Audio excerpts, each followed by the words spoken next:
the god of dreams, because we have dreams of making the world a better place, dreams of 2 Valyrian bastards and 2 women. You're listening to Getting Fae'd.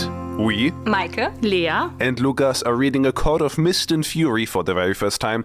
Today we are covering chapters 16 and 17.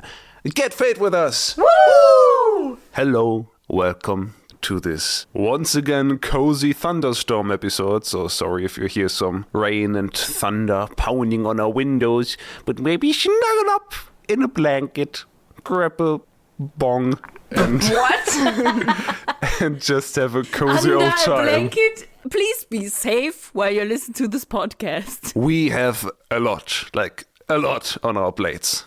Chapter 16 is one biggest chunkus of a chapter. And then there's chapter 17, which is one smallest chunkus of a chapter. That's a good way to put it. Yeah, but first, you wanted to tell us about your life-changing decision, Meike. Yes, Right. guys, I made a life-changing decision. A decision that Scared. will change my life. And therefore your life, if you're listening to this podcast. It will not only change my life, it will change this podcast. Will it change the world? Probably. When it changes made this this- podcast, it will change the world. I made this decision while reading chapter 16. Oh boy. Early on, I was like, okay, let's take a step back and stop doing this podcast. No, I'm joking. I was like, okay, wait, I need a second. And I remembered how I behaved when I was 14. That's normally not a good thing to do, like leave teenage puberty you out of here. But I remembered when I was 14 and I read books, especially fantasy books, I would fall in love with one character at random. I was like, oh, I choose you because I like your name. Oh, there was no reason. And I was like, you're in my book bay now and I will keep you forever. And whenever you turn up, I will be in love with you and I will be hyped and excited and everything will be great just when I read your name and I will be so in love. And I don't do that anymore because now I'm an adult. And I feel like... And you are reasonable. Yes, I feel like You the are. older you get, you don't, like, when at 14 you are not really in love with a character, but you kind of just behave like it because it's fun.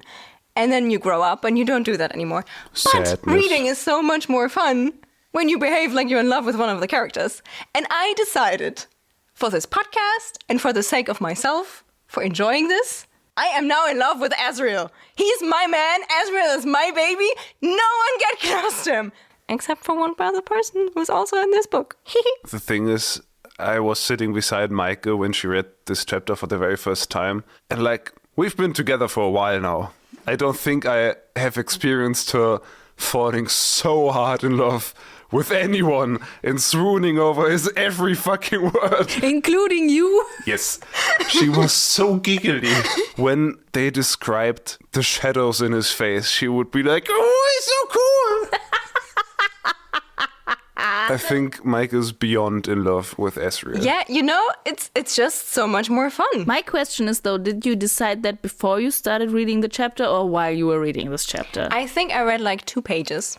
And then I was like, you know what? I need a book boyfriend here. Okay. And then I was like, Azriel, you had me at classically beautiful shadow boy. So what's it more was- to know? With a scarred hand. In my notes. That's a bit silly, but in my notes I wrote down, he has a burned hand. He has it all. Well, for context, I do not have a burnt hand. Yet. So, What the fuck? okay. But all jokes aside, I feel like getting into this giddy mindset while reading is maybe making the experience a bit more enjoyable. Like, I've transferred this to other media. Like, I kind of try to, get into it again and not just look from an adult outside perspective. And I think it's made watching stuff, reading stuff more fun. Yeah. Good for you. I'm now 14 again. I don't know if I ever truly left the getting into it space. That's a good thing. We all vividly remember the first Razand episode where your notebook was just filled with Razand quotes. Yeah. But I think we're getting ahead of ourselves here. Maybe we take a step back and just for a moment talk about the dark before we met Azriel.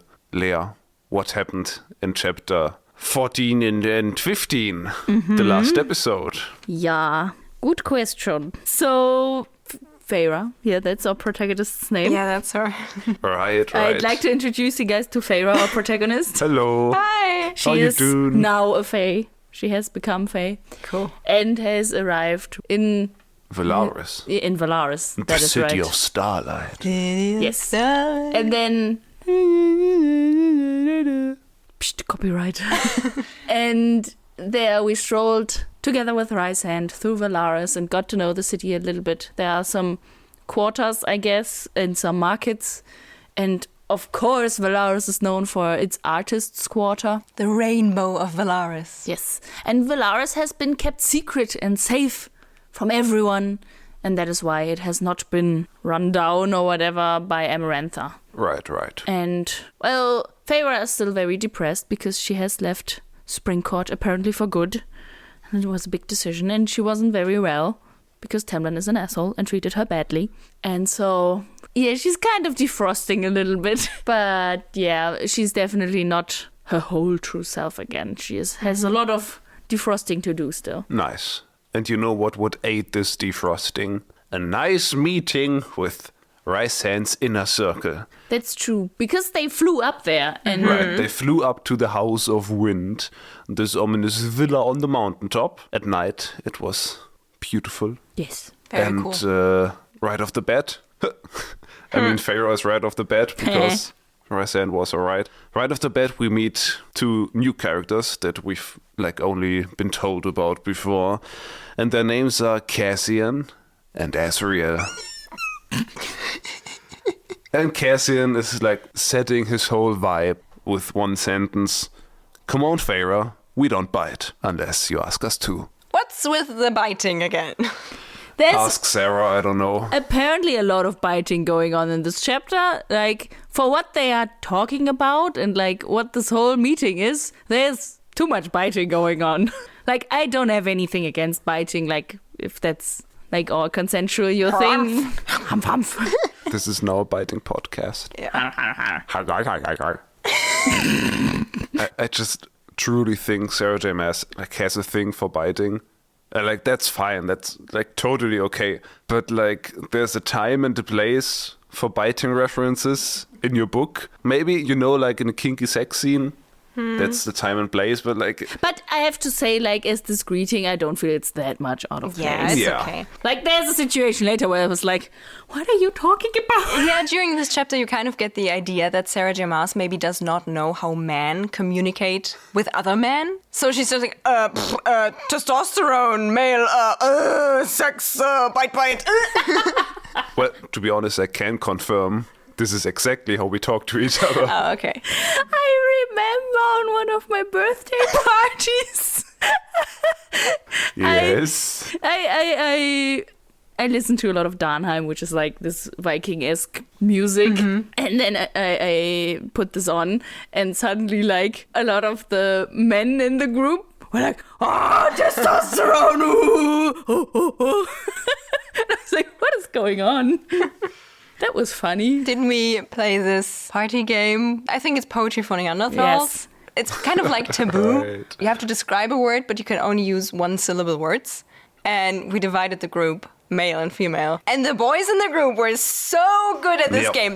They communicated naturally. What was it? I am a Man! I live in a Man cave! And we were sitting there I'm sorry. What? You just spoke beautiful. naturally. It was very funny. The thing is, the English language has a lot of one-syllable words. That's true.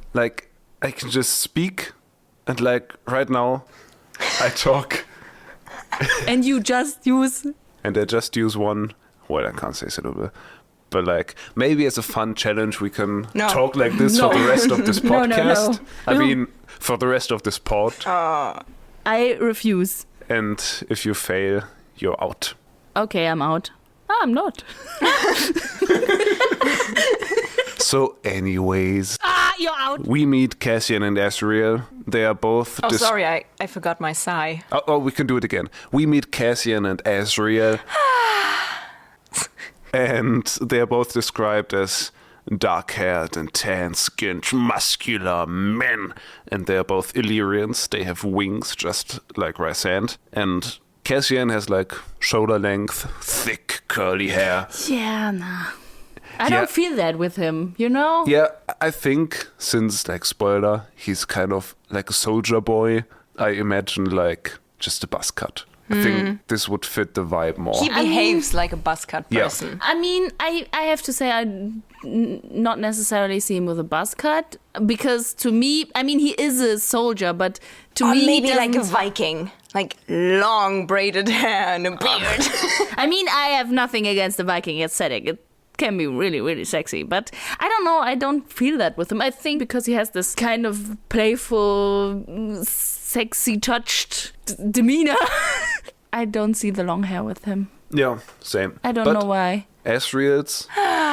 Asriel's hair is not described, but I see like longer hair with him.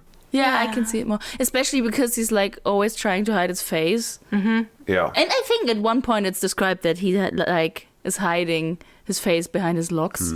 So he's very like brooding and dark, and he seems to have shadows curling around his face, and the shadows seem kind of alive. Isn't that dope? I guess. It's kind of cool. Yeah, it is kind of cool. And obviously Feyre thinks they're both hot as fuck, as she does with every person in Night God. That's the funny thing. Like she meets these high fae people. Like they are not, but she comes to this fae land, meets high fae people, and it's like every high fae is just so unbelievably hot. And then she's like meets these Illyrians, and she goes like, apparently all Illyrians are very, very hot. And it's like, okay, why not? I mean, sure. The way she like states this in her mind is like just a very matter-of-fact kind of way. I think after Cassian says, "We don't buy it unless you ask us to," Rysand is like, "Has anyone ever taken you up on this offer?" And then Feyre in her mind goes like, "I honestly wondered why no one is taking him up on this offer. Like, he's hot. Like, he's very good genes. DNA." That's some cool pants. Makes the ass look good. And also Essien Ship name confirmed. and Casriel. Casriel sounds like something to eat. Didn't I last episode always switch up their names? I Wasn't that think, like yeah. Asriel? Asriel. Casriel? Well, Cassiel. They they both were like a little gauntlet with gemstones, but more on that in about 40 minutes, because this is a long chapter. And as it turns out, both Asriel and Cassian were not present under the mountain. Good for them. They were apparently like hidden away in Valaris, Having a good time.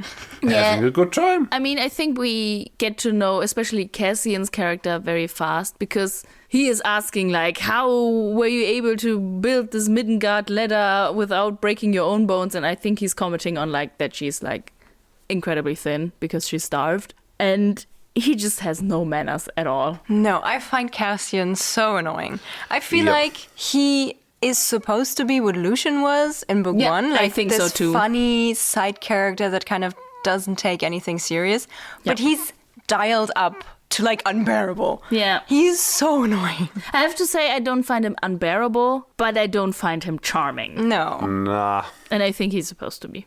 maybe. I think it's a very classic pairing. One is the brash and fun one, and the other one is like calculated and calm, maybe with a deep dark secret. It's very classic. I like it. Yeah. And what I like even more is the third character to arrive, and it's Morrigan. Does she fly in? No. Does she have I don't wings? think she has wings. I think How she did just she- enters Illyrian. the room. So she's just there. I guess she used the steps, the 10,000 steps. Do you think someone flew her up?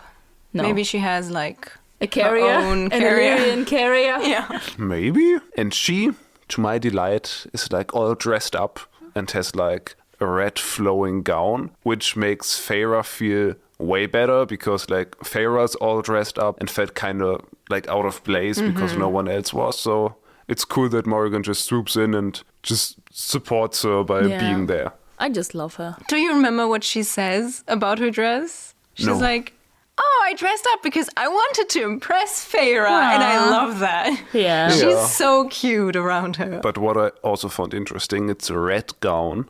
Ooh, And as we all know, True. that's like the trauma trigger color for Feyre, but she doesn't really mention that. No. So I think maybe Morrigan could like override this. You know, maybe Maybe she can attach some good memories to the color red. That would be so nice. It's so sweet. What I found interesting in this moment was they kind of have this standoffish nature towards each other. Who do you mean? Like, kind of all of them, but in this case, like Cassian and Morrigan. Because when they talk to each other in their standoffish way, it does seem a little bit like fun banter. But it literally says Cassian assumes a fighting stance, which... that seems like he's expecting like a blow. Yeah, at first I thought maybe they could even be a couple. Like, sometimes in TV shows, one character appears and then they have extreme banter and are kind of mean to each other. And then at the end of the scene, they like share a kiss or like, well, that's just how my husband behaves. And you're like, oh, okay, that's their dynamic. And I thought, oh, maybe she's dating Cassian. And that's how like they do their romance talk. And I was like, no, I don't want that to happen. But I think someone else has thrown an eye. Not just one eye. On Morrigan, our beloved Morrigan. Oh, Asriel and Morrigan are so cute. I'm so happy about this. I'm in love with Morrigan. I was from the first moment on. And now I decided to be in love with Asriel. And that they like each other?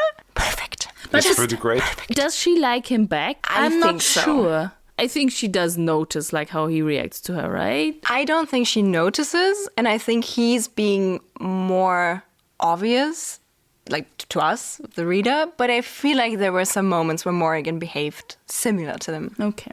I feel like there's definitely some tension between them that I, while reading that, obviously picked up on and was not completely surprised by the fact that there's something between them when Meike told me after she finished this chapter. I'm not surprised by you not understanding that tension. But, he's throwing a glance and then hiding his face. Like, what did you think was going on? I was just so hyped by all the lore drop and the intrigue that I just did not notice that they have a thing going on. I mean, I have to say, I didn't really like fall for Asriel that way because I felt like because he's the quieter one, he didn't really have a lot to do.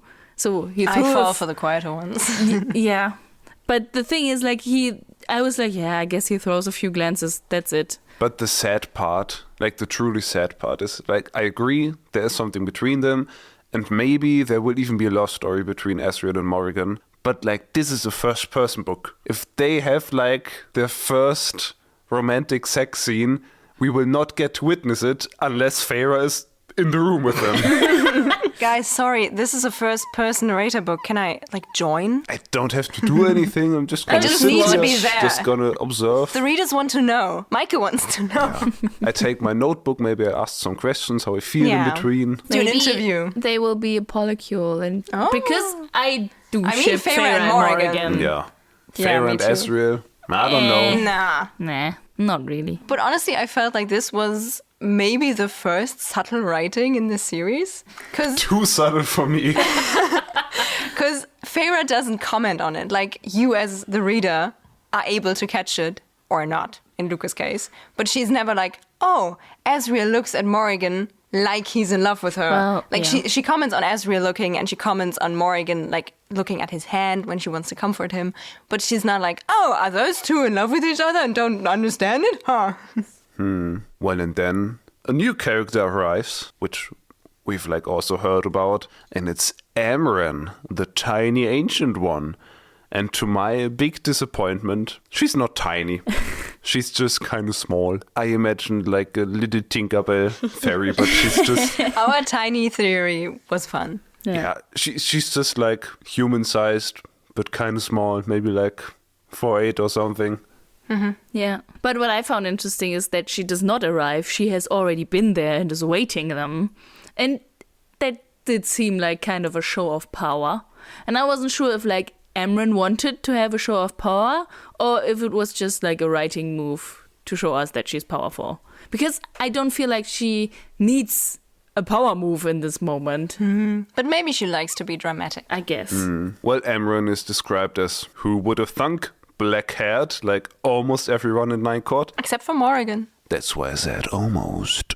She has kind of like a bored, plain face, but her eyes, She has silver eyes, unlike anything Fae'd had ever seen. A glimpse into the creature that she knew in her bones wasn't high Fae, or hadn't been born that way. Ooh. So Amren is just like a huge mystery. Do you know what picture came to my mind when Amren was described? I had one too. Does she not like capes? Yes!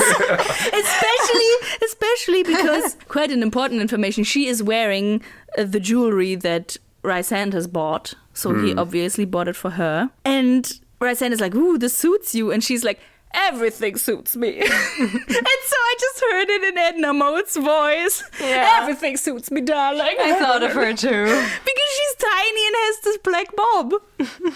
So Amren is just Edna Mode in my mind. And Edna is a very powerful woman. Yes. Yeah. So in the live-action adaptation, we would have to cast Brad Brad Bird, yes. You know, he is like always on his knees, but has shoes over his knees, so he appears tiny. But interesting fact about the jewelry, Feyre describes, I was about to say Edna, describes Amren wearing that jewelry, and then she adds the sentence, the jewelry I was never, under any circumstances, try to steal. And I was like, what? I think it's just meant to tell us that she's like, oh, I'm never gonna touch anything that belongs to her because she's so powerful and I'm afraid of her. But it's a weird sentence. Really random. Yeah. Never gonna touch your jewels. She's secretly a little thief. Pocket thief. Ooh. Where does this come from? Well, Amren. Honestly, I think Edna would have been the better name choice. Yeah. Like Amren just sounds like Amarantha. It's just... Edna. She's awesome. She comments that we are two now, like trapped in a Fae body, because apparently she actually like wasn't born that way. But she adds that there is a third person who like has this gift, and her name is Miriam. Miriam. Like, Miriam. Was it said that she like was turned Fae by all the High Lords, No. just as No. Feyre? It is said that Miriam has been granted a long life, like the Fae. Like she's probably, like she doesn't get sick anymore and she doesn't age, I guess. Probably. But she is human. And Okay. Feyre has like a totally new body. Her body has Right. been broken and then the Fae Lords gifted her a new Fae body. So I feel like Miriam does not have pointy ears, whereas Feyre Yeah. has pointy ears now. And when Amren says, like, so there are two of us now, I immediately thought, is she also, like, was she human and has she been made Fae? And if that were the case, it isn't, but if that were the case at this point, I thought it was. I thought, oh, this is so amazing. We get a glimpse at, like, the potential for Feyre's future, that she could be that powerful and, like, live forever. I mean, she can still live forever, but, like, her age is so prominent here. But then it turns out she's not actually the same, but was something completely different before she was turned High Fae. So that is what they have in common. Very ominous. Very. Very ominous. Yeah. And it's mentioned that like they haven't like really talked to Miriam in centuries, but apparently she and Dracon are doing just fine. And at this point, I just wished that this episode was sponsored by Raycon, but it's not. Speaking of Dracon, this episode is brought to you by Raycon. The dream. Reach out to us. Or not. But speaking of Miriam and Dracon, I have a little theory. Like, it's not a big thing, but I kind of try to think about why they are mentioned. Like, we don't meet them in this chapter and they don't really talk about them. So I thought, why do these two exist? And I think they are a device to at some point tell us that a mating bond between someone human and someone Fae is possible. Because I feel like maybe we will meet them at a ball or somewhere. And then Miriam tells Feyre that she has a mating bond with Dracon, I guess. And this is like to introduce us to the concept that, ooh, maybe there is a mating bond for Feyre waiting, and it is with a Fae. But we don't know who it is. I mean, since she is Fae now, I guess that wouldn't really matter But anymore. isn't your mating bond defined by your birth? I don't know. Maybe not. I do don't not know. understand this mating thing. Yeah, this it chapter has didn't not help. been explained very well yet. I always felt like you would come into the world and there would be a bond with someone and you would just need to meet them. But it has to snap. Yeah, Like I what don't does know. like and in this chapter like we get some elaborations on the mating bond, but that just made it worse. Yeah. Well, in the middle of that story about Miriam, Amren just takes a dig at Cassian and how he's single right now.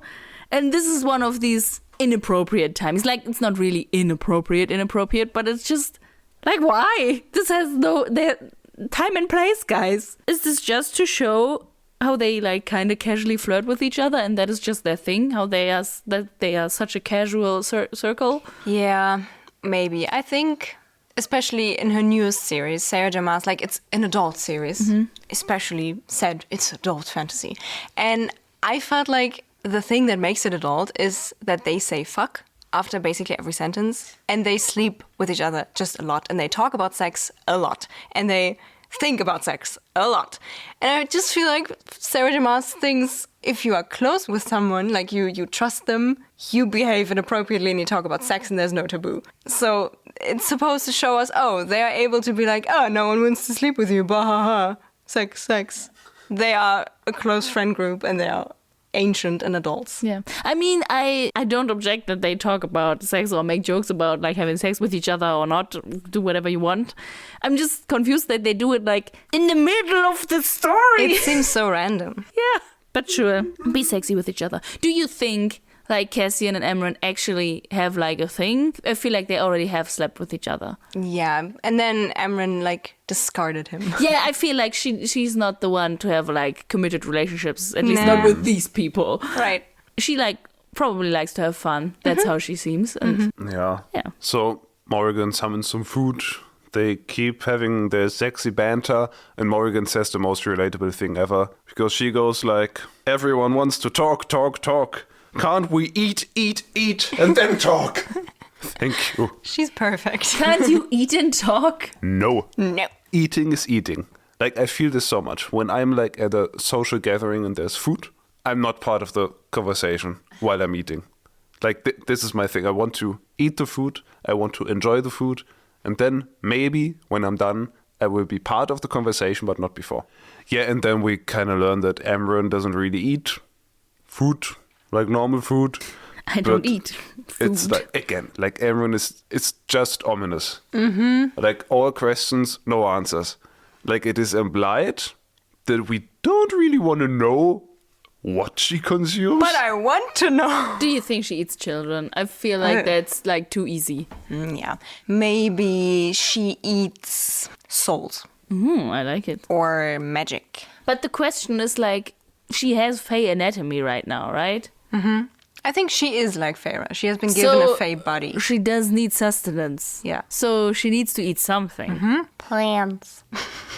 They don't have vegetarian food in the House of Wind. No, look at Cassian. No. He does not understand vegetarians. I think she eats pussy. Yes, she does. I don't think Morrigan would be disgusted by that. True. But it seems like the things that led to Miriam's immortalization have come kind of back now. That's like what Amren talks about. That's like, ooh, another one gets this gift. The circumstances are the same. So I guess Miriam's story also probably has something to do with Highburn. Oh, I thought it was love. Oh. I thought like maybe Miriam was... I mean, we don't know how old she is. It could have been like in the days she was still a slave. And then the mating bond snapped in place. And Draken was like, well, I cannot date a measly slave. So he was like, High Lords, make her Fae. please make her Fae. And it worked because of reasons. Okay. That's what I thought. Oh, I just thought only of this political perspective on the whole Well, it could situation be. they are in. Maybe both. Maybe Draken is the king of Highburn. That would be insanity. Yeah, Miriam and Draken are good. It would be so fun, like they're scheming against the king of Highburn at the same time, like, yeah, he and his girlfriend are doing all right. Now how do we conquer him? Yeah. And then I think it's before like the big lore drop, the gauntlet thingies are explained.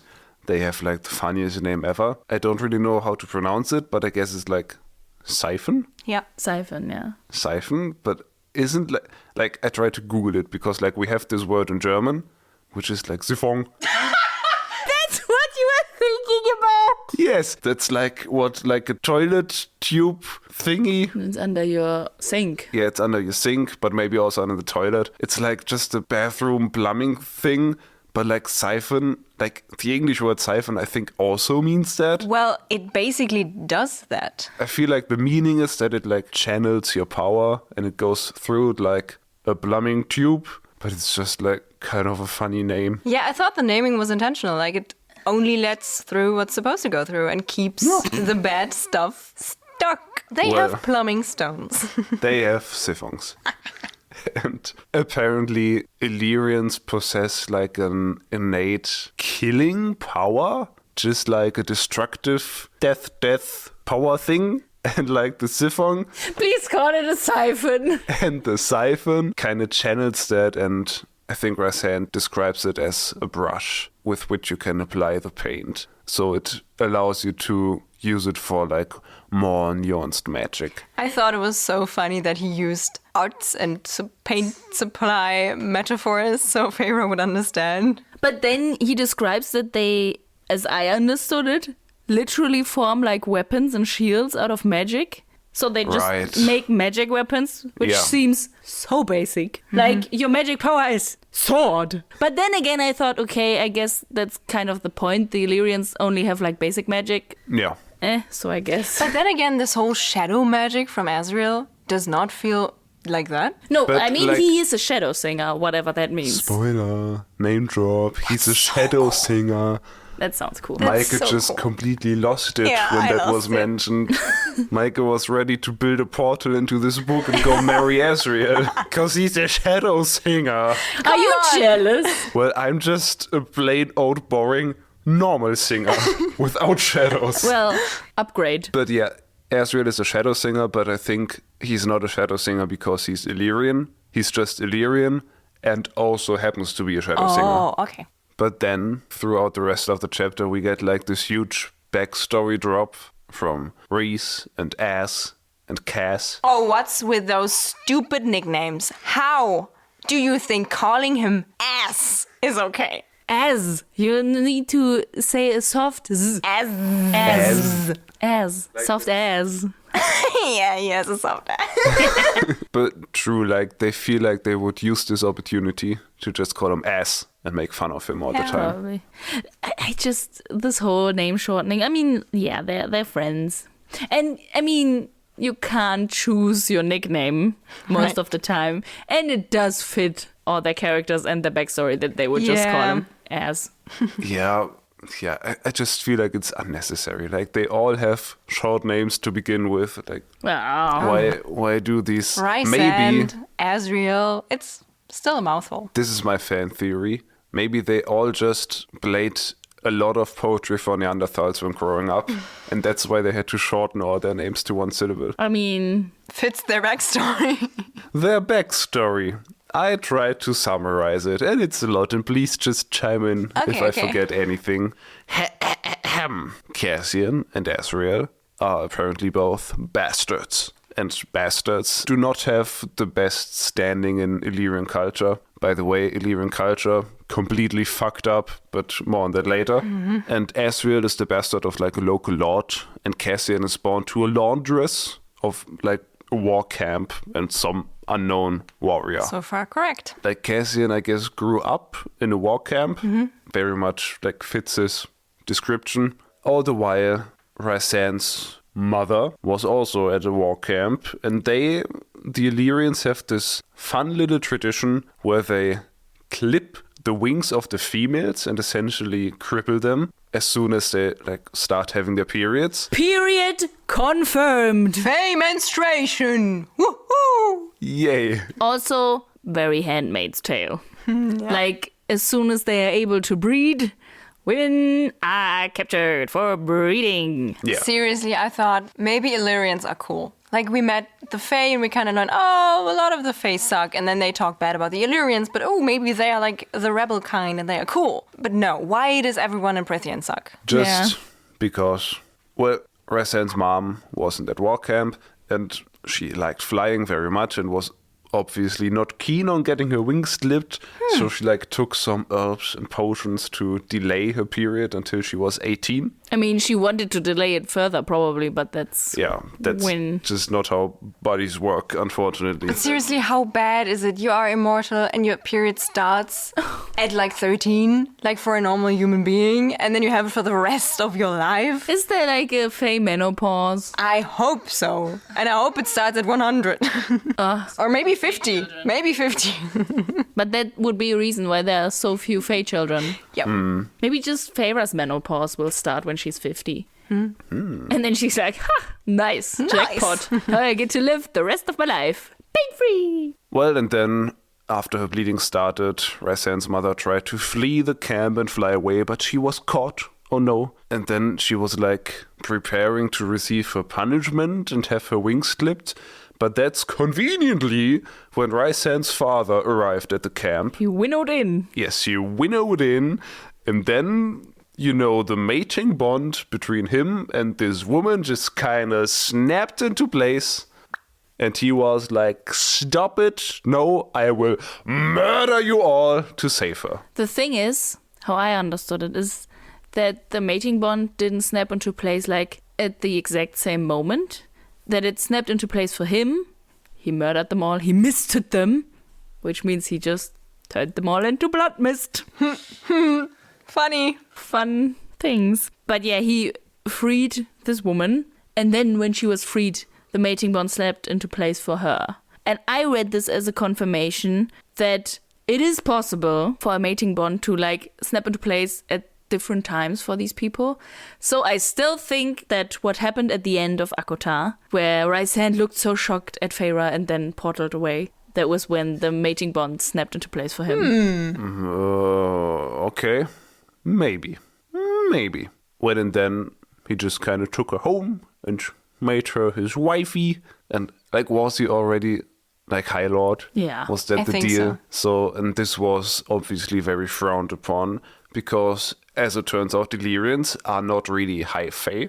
Like, they are immortal, they have like all the benefits of high fae life, but they do not have pointy ears and are thus considered like lowborn and less. But the interesting thing that results out of that is that Morrigan is the only highborn in that circle.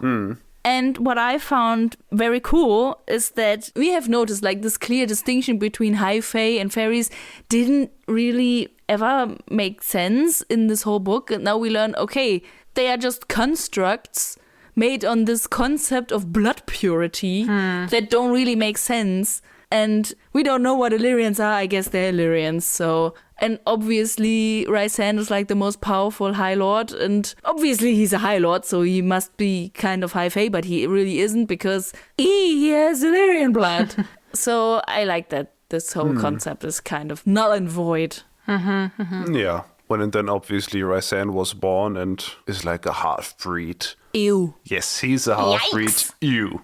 His full legal name is Rysand Ew. Yikes Smith.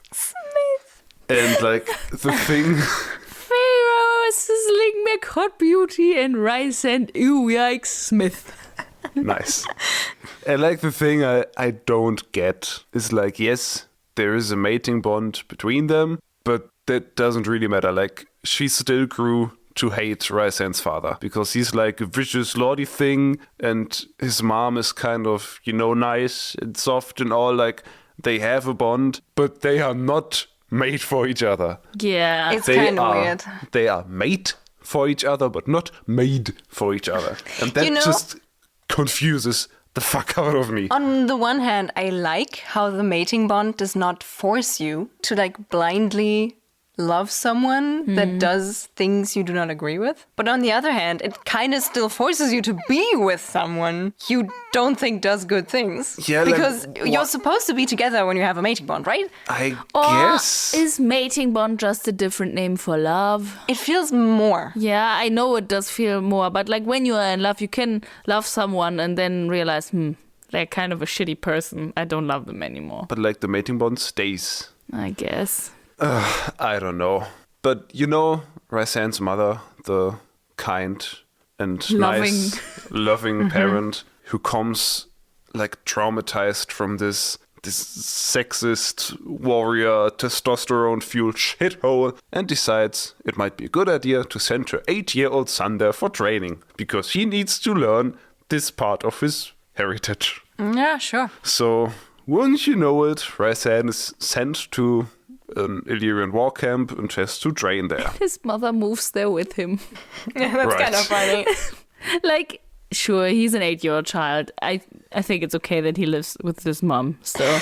But, like, it was a bad sign if you were coddled by your mother. That's why I moved off the premises where our house was, like, outside of the camp with my mom and just came there, like, on day school, and everyone else is there, like, in a boarding school. I'm just there I'm just the day student.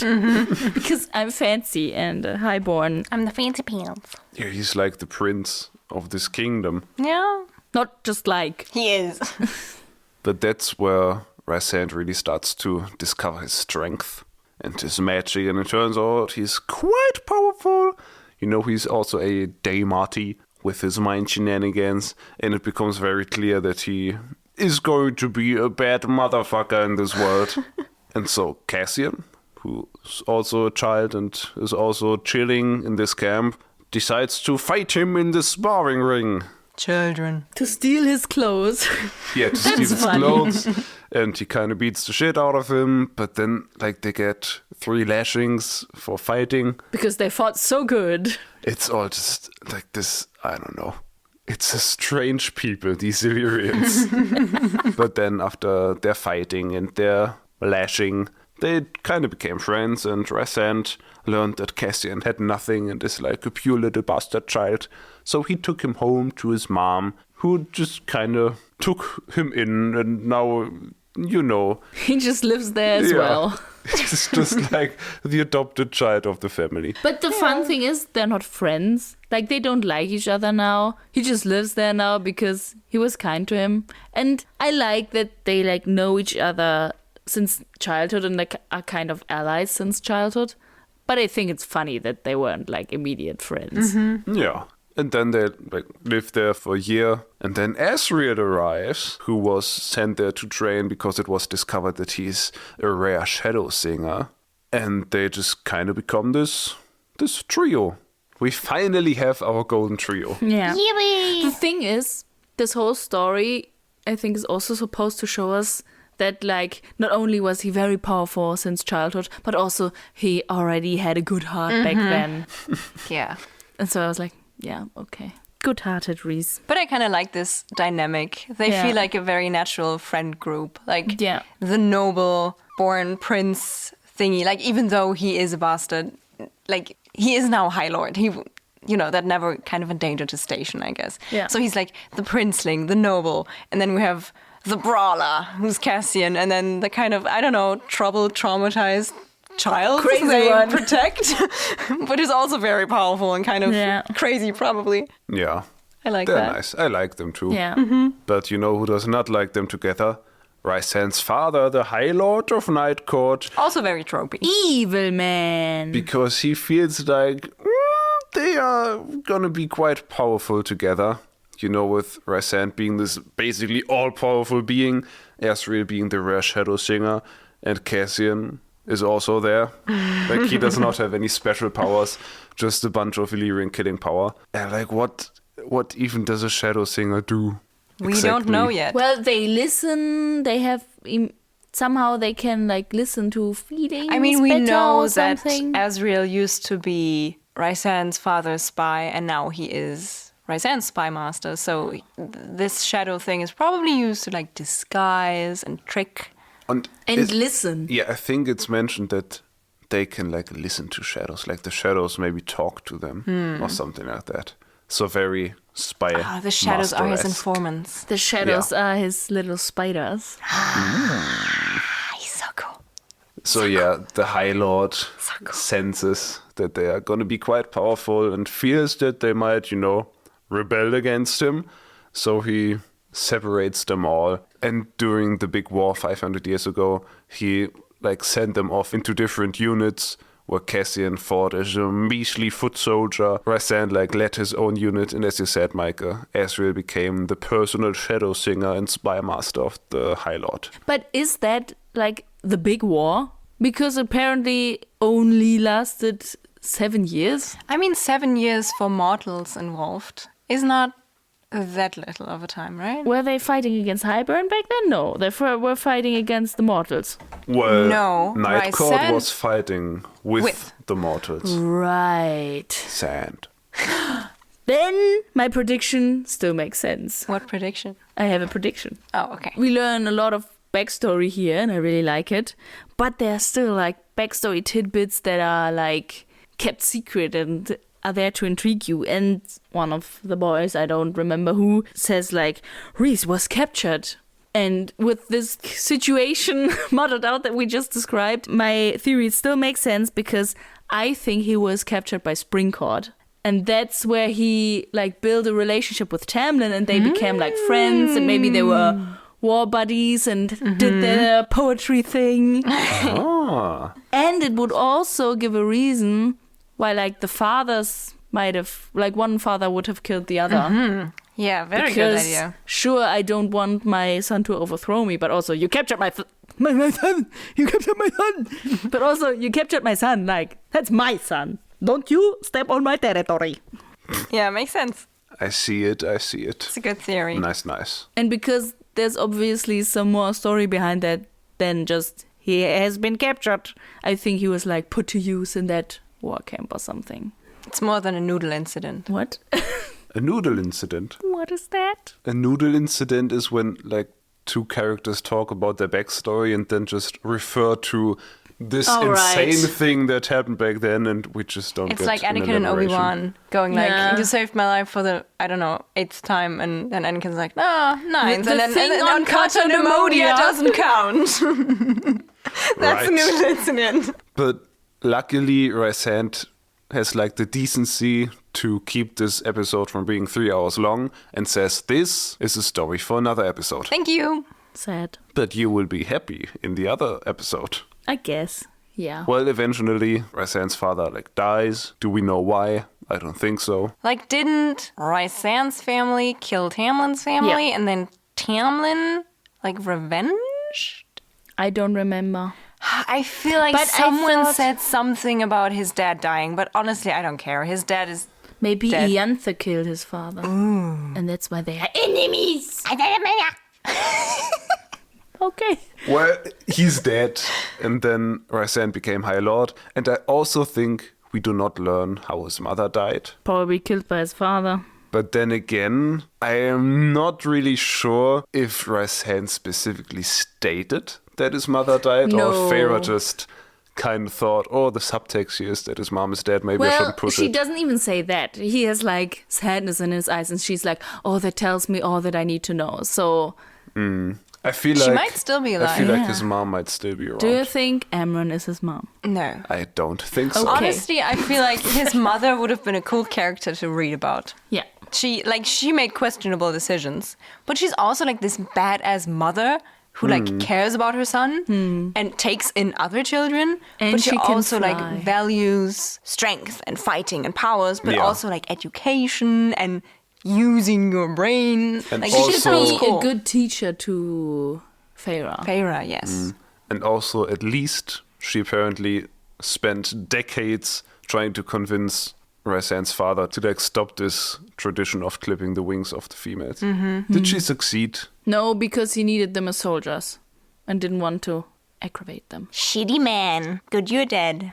But yeah, it's funny, like Rysand becomes High Lord and just everyone leaves. Well, Yeah. he gave them the choice. Yeah. Yeah, because he's like the frowned upon half-breed, and he appointed 2 bastards and 2 females to his inner circle. How dare he? God So damn it. obviously, they all just kind of left. Like, he gave them a choice. Well, there are the ones who opposed him and joined Amarantha, and they all died now that Amarantha has been defeated. There are the ones who opposed him and made their opposition public, and he dealt with them, so they're all dead. And there are the ones who didn't publicly oppose him and kind of reluctantly accepted his rule. And they are the ones that live in that mountain in the official Night Court place. Yeah, they like founded this hewn city down there. So the original Under the Mountain. I love how Night Court, as we know it, like from the stories of Prithian, is just a scam. It's just the people that were like, I honestly don't like our ruler, but I'm not going to oppose him. So can we just make our own thing? And Raisam was like, yeah, sure, go ahead, live there, tell people we're dangerous and we kill everyone and blah, blah, blah. Do your thing. And everyone's like, Night Court is so evil and bad. But it's just those people that kind of didn't kick it off with Raisam. And that is the Court of Nightmares. Yes. So we went full circle, and then we also learned that like this part, like the nice part of Night Court, Valaris and such, that is the Court of Dreams. But the thing is, now we know where this house on the mountain is on the map, because the Court of Nightmares is on the map. You're correct. And we also learned that Morrigan was born in the Court of Nightmares, and then just kind of didn't like it there and just fucked off. I think she says it in a very cool way. She was like, I was a dreamer born in the Court of Nightmares. So Deep I left. shit. I think the Court of Dreams is a very tacky name. Yeah.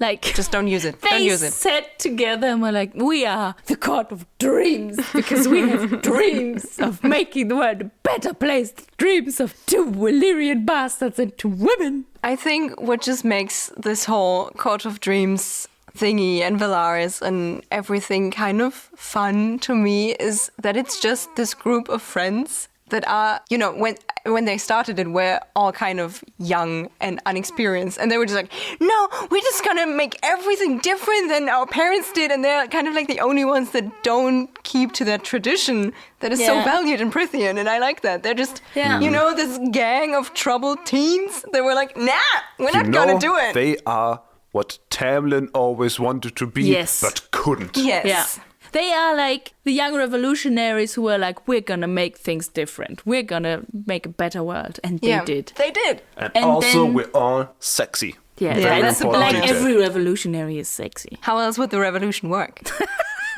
That's why Tamlin didn't make the cut. No. Well, I think these were like all the important details of the backstory. There's two more things I want to talk about. Yes, please. They both revolve around Azriel, of course. What? No, wait. First of all, there is another, like, it's not a noodle incident that is hinted at, but they talk about how they had to protect Azriel when he was young because his wings were ... and then they don't talk about it, and they don't tell me what was with his wings. Can he not fly? Can he fly now? Is he hurt? Is he... What? I mean, we have seen him fly. Because two shapes were flying He flew up. to the House of Wind. Mm-hmm. I guess, yeah, he has a lot of mystery. Late bloomer. His wings took a while to grow strong. Or maybe we have our first queer representation and he's a trans man and his wings got clipped. But I doubt it. I would want that to not. be the truth, but I doubt it. But it must have been traumatizing because I think it's mentioned that Morrigan then kind of looks at him with a like calm and sorrowful look, and it's almost looking as if she's trying to reach out and grab his hand and comfort him. Cute! And then the other thing I just found very relatable, because Feyre looks at the gang and it's like, they feel like this group of friends, and then she says, Azriel sighs, the sound of the long suffering. It might have been the warmest sound he has made so far.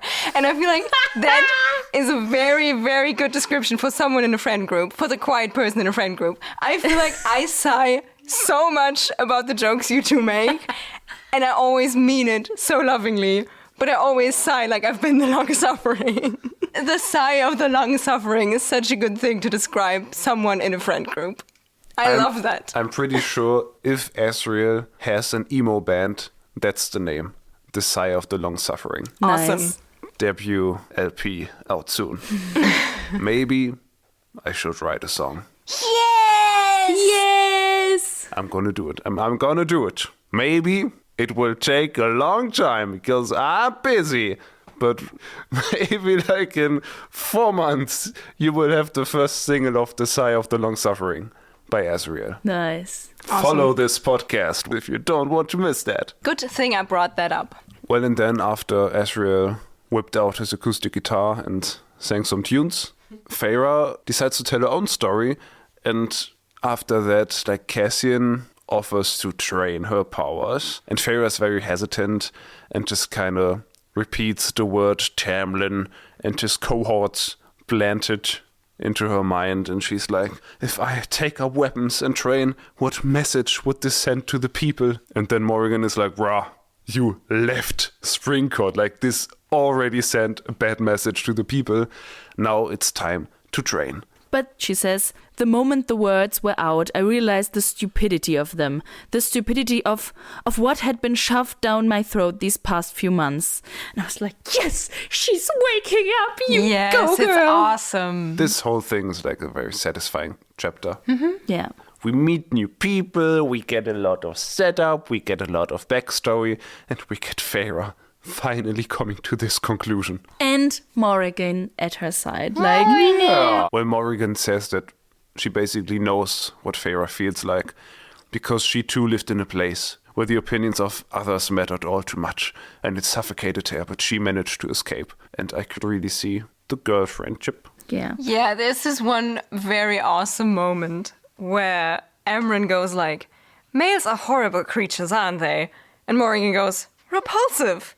And then Feyre says, some surviving small part of my heart wanted to laugh at that. Those girls are going to be so good for her, and I love this female friendship. But it also makes me scared because we're so early in the story. Oh no. So none of them better dies or betrays her.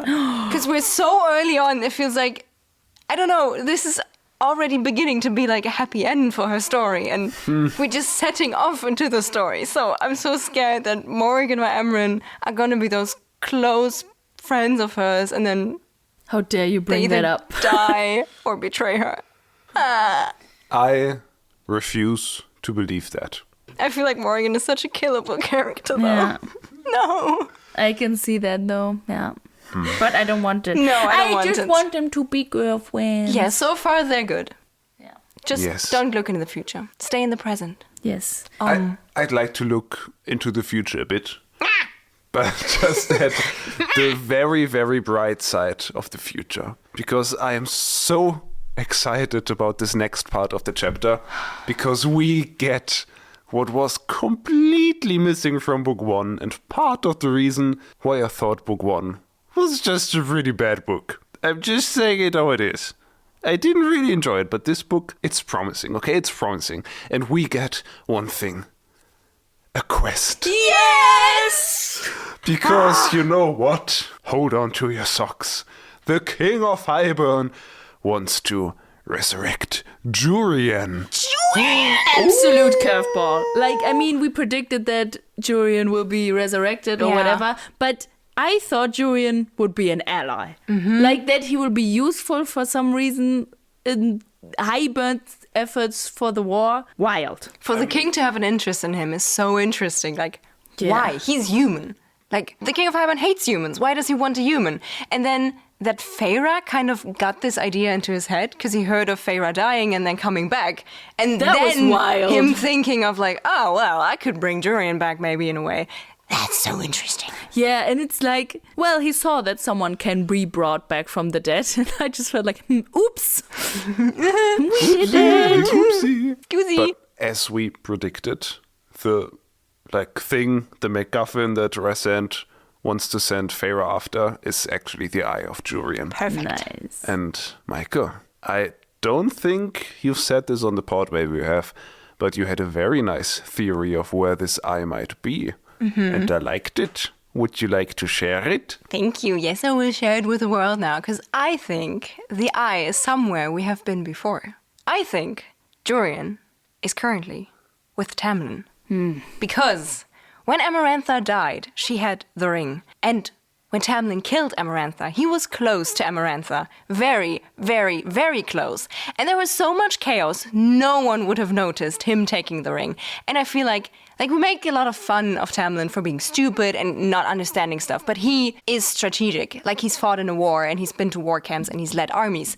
I think he can calculate the situation and be like, this is a very powerful asset. I can use it in so many different ways. I'm going to take it. I really like this prediction, or theory. I just think, like the Tamlin we have met, is a very emotional driven man. That's true. And Feyre has just died. And for him to like kill Amarantha and not just like immediately sprint toward Feyre's corpse, but like take the ring off. Feyre has a different theory, and it's a theory we already had, which is that the Aether took the ring and went to Hybern. I wrote down prediction confirmed. I feel like when Feyre says that, like, oh, the Aether might have the ring, the Aether will not have the ring. Yeah. I guess. I am 100% on your side, Meike. Thank you. I like I think it, that's such a great theory. Maybe even like someone close to Tamlin like grabbed the ring and then gave it to him. Lucian. Maybe? I can see that. Maybe Lucian was like, oh, a free eye. I need one. I think it would just make for very good betrayal. Yeah. Again, Yeah. like, And it would give Feyre a reason to return to Spring Court. And it would give her a reason to actively go against Tamlin. Yes. and it would give Tamlin an option to become villainous. Like, I think right now he's very angry. He's angry at Feyre, probably very angry at himself, but mostly angry at Rysand, who took his girl. So when he hears of the King of Hybern searching for something he has, he wouldn't have to be evil to be like, well, I'm gonna support him now. He would just have to be angry and like, yeah, this is my petty move. I'm gonna go against Rysand by helping his enemy. We already had the prediction that he is already working with Yeah. the King of Hybern. Yeah. And also Tamlin doesn't include Feyre and shit. She does not even have access to like his quarters. Maybe there's just the eye laying there on his desk and Feyre wouldn't know. Feyre just Imagine- wouldn't know. Imagine she would have gone into his room and just found that. Oh, hi, Durin. Yeah, but I think it's a good theory. Yeah, I like it. Now you spilled the tea that I talked to you in private about stuff we should have talked on the pod. How dare you? I feel left out. Sometimes I can't control myself. But Lea, you were definitely right about one thing. Or like maybe.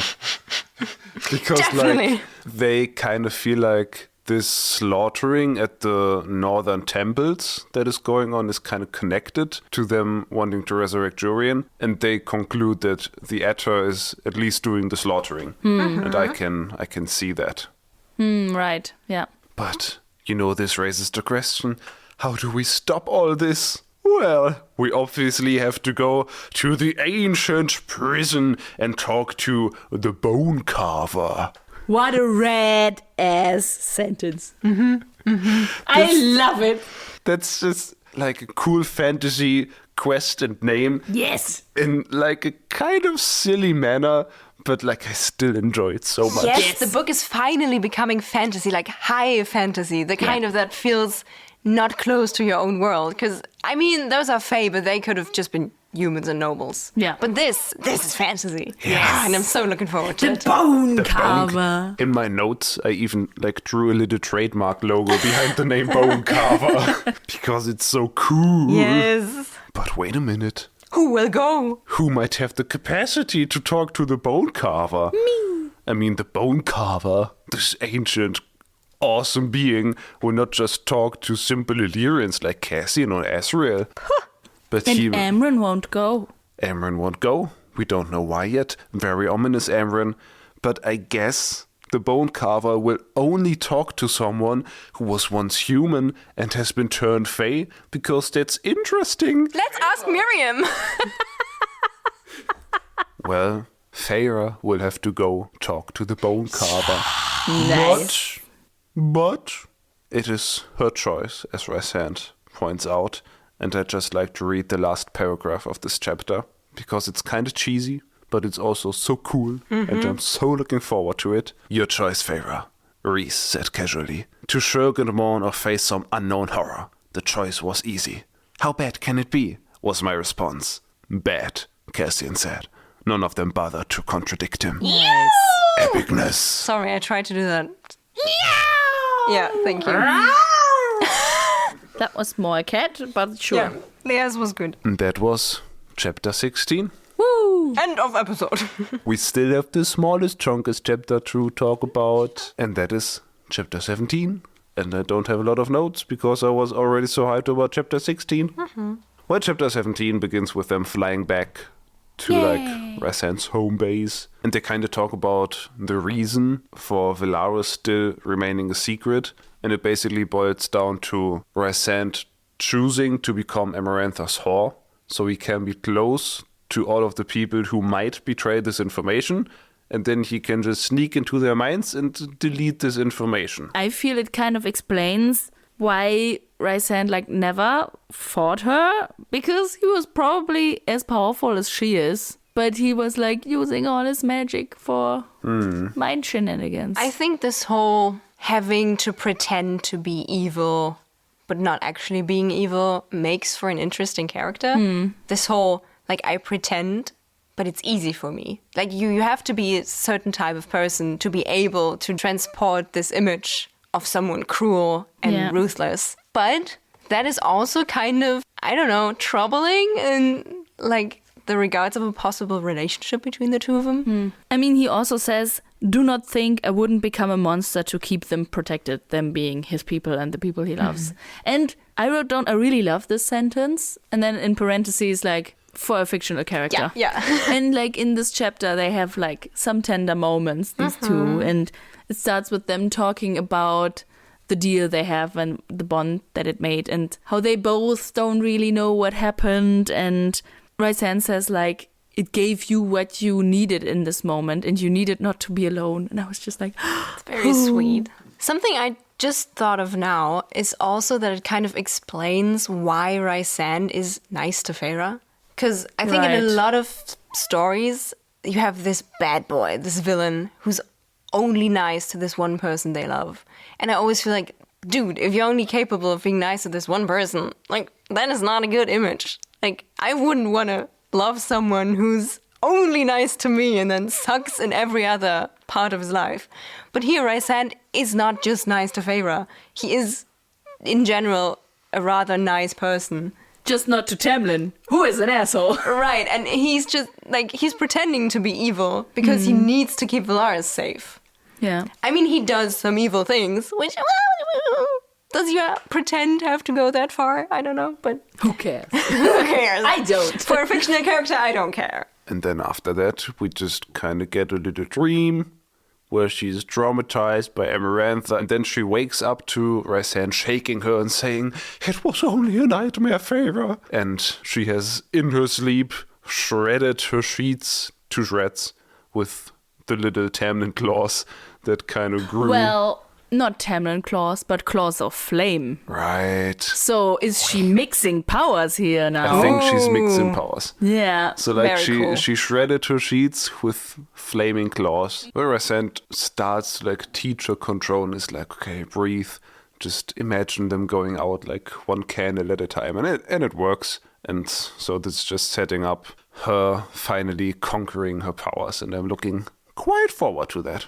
And then Feyre asks, where does the firepower come from? And Rysand is autumn. Nice. Because the autumn people are the fire people. Of course they are. For some reason. Because they have red hair. Shall we then proceed to the last part Yes, of please. this Yes, chapter and please. this episode? And this last part came so abruptly. After the break in the chapter, I just, for the first few sentences, just assumed it was another dream. But it's not. They are just at the prison. Because they winnowed to the prison, and they are standing on a brutal cliff and a violent pewter sea in front of them. And they're on a rock island is the prison, which is very epic. Mm-hmm. Epic and ominous, because we learn a few things about this prison. It is apparently older than Prythian itself, so quite old, and some inmates even remember these times. And then Rysand says they remember the times when Morrigan's family still ruled the north. So that's a lore drop. We also learned that Amren used to be a prisoner, but not in her current body, but in her old body. Yeah. But this is not elaborated further. It's not very surprising, but very cool still. Yeah. I mean, the way she reacted in the chapter before. One could have guessed. But then, just as I was very hyped that we just get prison action so quickly, Feyre's body completely freezes at the thought of going to this underground place, because she has a lot of underground trauma, and then she basically decides to go back because she's just not capable to do it just now. Yeah. I really like that she doesn't overcome her trauma just like that. That it's still with her and keeping her from doing important shit. Yeah, it kind of made me sad because I like chapter 16 to be so full of story and plot and stuff happening. And then 17 is kind of slow again and does not evolve much. 17 is just a cock tease. Like, I was waiting for this, like, I wanted lore, I want backstory, like, give me something. And then in chapter 16, we really got that. And I was like, yes, finally. But when that ended, I was like, okay, I need some tender moments now. And we got that. Like we had some emotional and tender moments here. Yeah, and it makes sense character-wise. I was really surprised that made me happy because, I was craving for the other stuff. But I guess I'm like, okay, this is a romance book. I would like some emotion now, please. I'm just excited for the prison, I think, because it's a cool place. Yeah, the prison feels like a very cool place. Dark and wet and moist. Moist is a good word. So if you, just like us, don't want to miss the moistness in 2 weeks, you can follow Getting Fae'd wherever you get your podcasts. And also if you don't want to miss the first single of Asriel's band, The Sigh of the Long Suffering. The Sigh of the Long Suffering. Maybe the song will be self-titled. I'm not sure yet. Stay tuned. Awesome. And if you need to fill this time waiting for the next episode, also known as The Long Suffering, you can head to our socials at Getting Fae'd Pod on Instagram and TikTok and watch some highlights and some fun little animated reels and outtakes and memes. And there you will be notified once any of these occasions, like a new episode or a new song, has dropped. And until then, you will hear us next time when we are Getting Fae'd!